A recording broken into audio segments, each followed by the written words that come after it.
This is where a lot of the decisions get made that help us create community. And without healthy communities, we cannot have a healthy city.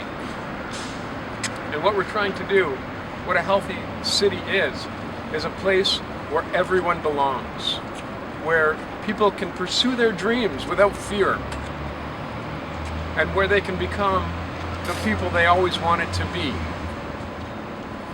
And not just for some, but for everyone. Which is why I'm really happy to tell you that today in council, we sent a message. We said that everyone in this city should be able to participate in the city and access without fear.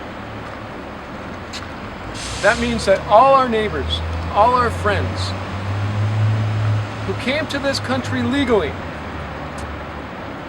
but got a little left behind, who do not have the ability to get identification, who don't have the ability to access services, will be able to do that within the city of Edmonton. And it sends a signal to the federal government that we're doing something, and it's time for them to also stand up and fix this problem so that everyone here can feel like they are a Canadian. There are people who will say, I'm scared of my neighbor, and they won't have a reason why, except someone told them to be scared of their neighbor. But what we're trying to do is the opposite. We come together as friends. We come together as family. We stand here united. And to me, that's what Edmonton really is. It is people united together in a common cause. We raise our children.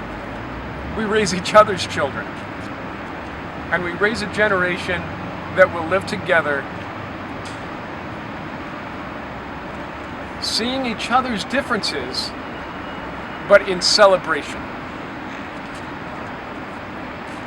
Is there anything better than that? I'm really glad to be able to stand here with community leaders. I know MLA Rod Loyal was here as well, and I know there's a lot of other leaders in our community who are here. Fellow Edmontonians of all kinds of backgrounds and faiths.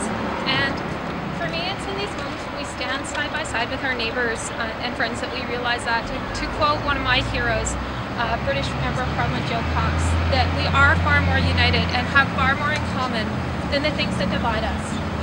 Joe Cox is one of my role models because she was a woman who stood up against hate and discrimination in her community and around the world.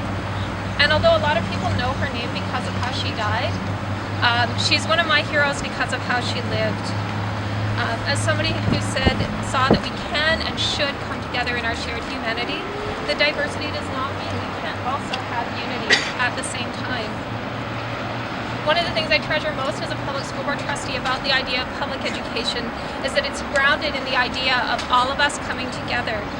That no matter where a child comes from, what language their family speaks, how or whether they pray, who or how they love, whatever their ability status, that school is a place where every child belongs.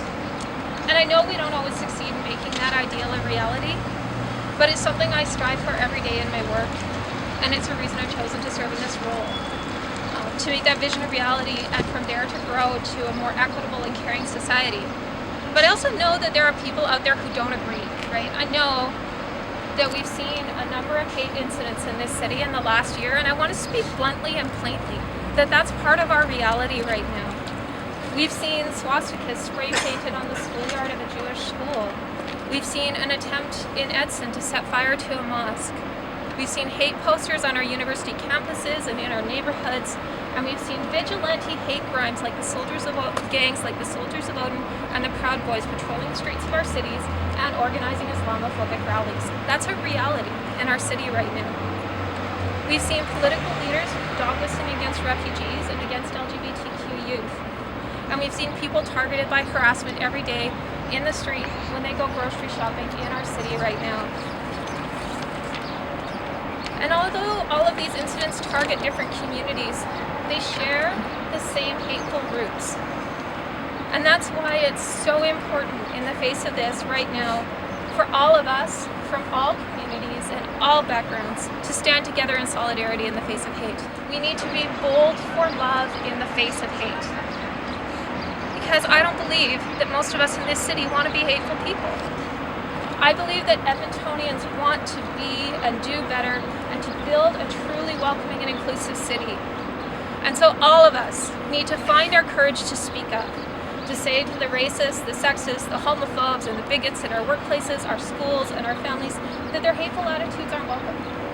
That we might love them, but we don't love those behaviors. The intention of today's rally was not to just gather the masses of people for that side of it. The whole intention is to sort of a rally support in terms of what we're facing in today in Edmonton or Alberta, across Canada for that matter. We've been there and done that. We've gathered the masses. And when I say that we, is that we as Edmontonians, Albertans, we've come together for support when we had the Quebec incident that we happened in Quebec.